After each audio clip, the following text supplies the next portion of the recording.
Bom dia, colega. Volto ao contacto, desta vez para vos falar de um tema que é um tema que eu considero particularmente interessante e sobre o qual já não falo há muito tempo. O tema é, afinal, quem é o cliente? E começo com uma pequena história. Consta que durante muitos anos os marketeers orientaram as suas campanhas de lâminas de barbear para os homens que tinham barba e que se barbeavam. Até que um dia perceberam que quem comprava as lâminas eram as mulheres e não eles. E, portanto, as campanhas estavam completamente erradas, porque quem decidia a compra não era a quem se dirigia, não era o alvo dessas campanhas. Serve isto para falar um bocadinho do conceito de cliente.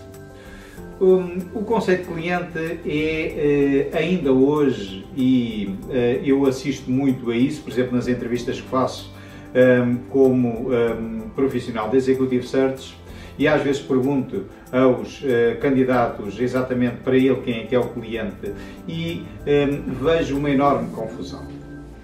Há quem comece por confundir logo aquilo que é o cliente externo e o cliente interno.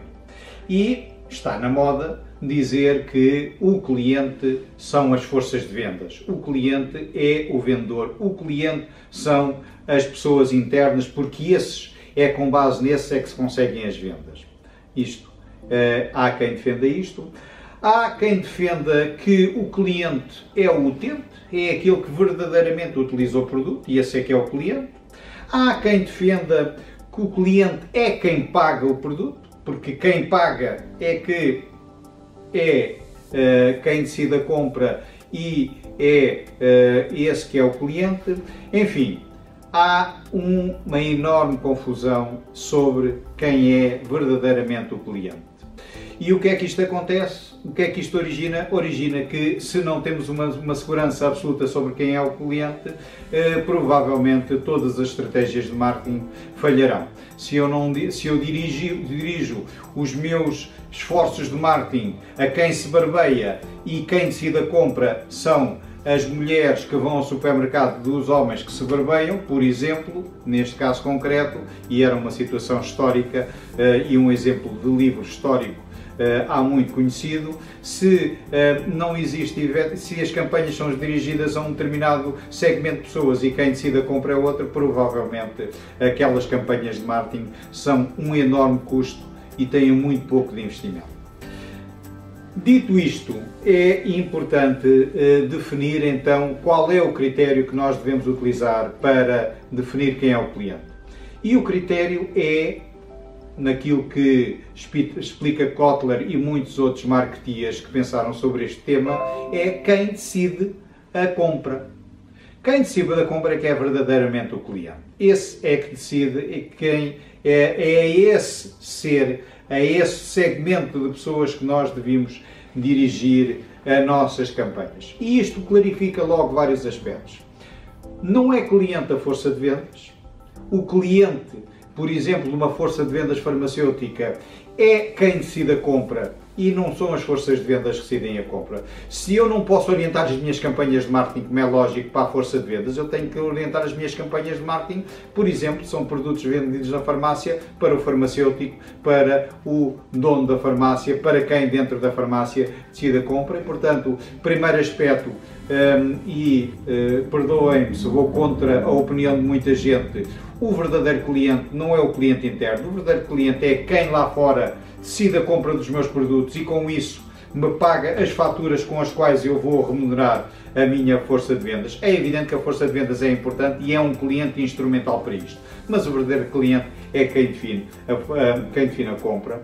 Há quem defina, por exemplo, há quem confunda o cliente com o utente, e também aqui verificamos que o utente não é quem decide a compra e, portanto, se, por exemplo, nós estamos no mundo da indústria farmacêutica, não é o doente, não é a pessoa que está doente e que compra um medicamento que é verdadeiramente o cliente, não é ele que decide, na maior parte dos casos, como é evidente, qual é o medicamento que vai comprar, não é o pagador, até porque no Estado muitas vezes o pagador, até porque no caso dos medicamentos, por exemplo, o pagador é o Estado, ou o pagador é uma outra entidade e não quem decide a compra. Portanto, nestes casos concretos, nós verificamos que o cliente não é a força de vendas, o cliente não é o doente que utiliza, ou o cliente, ou o atleta que está no ginásio, que utiliza o ginásio, ou o pagador,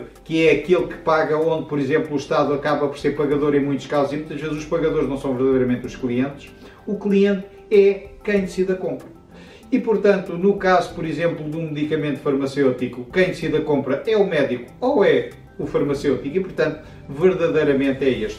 No caso do Fast Moving Consumer Goods, é a pessoa que no supermercado, na loja, decide a compra e esse é que é verdadeiramente o cliente. Esse é que é o verdadeiro. Mas o conceito de cliente é um conceito que é cada vez mais complexo e cada vez mais multifacetado. O cliente muitas vezes não é um ser único, é um ser coletivo. E acontece, já não precisamos de ir para a venda de aviões, onde se tem que influenciar governos, onde se tem que influenciar ministros, onde se tem que influenciar secretários de Estados, enfim, diretores-gerais, já não indo para aí, mas até para uma compra simples, como por exemplo a venda de equipamentos, por exemplo, para um ginásio. O cliente aqui é um cliente complexo e multifacetado. O cliente tem um iniciador, provavelmente o atleta, o utilizador do ginásio, e portanto o iniciador é uma parte deste conceito de cliente. Temos o influenciador, que é aquele que tecnicamente conhece os vários, tecnicamente, os vários produtos e influencia aquilo que decide num determinado sentido e numa determinada decisão.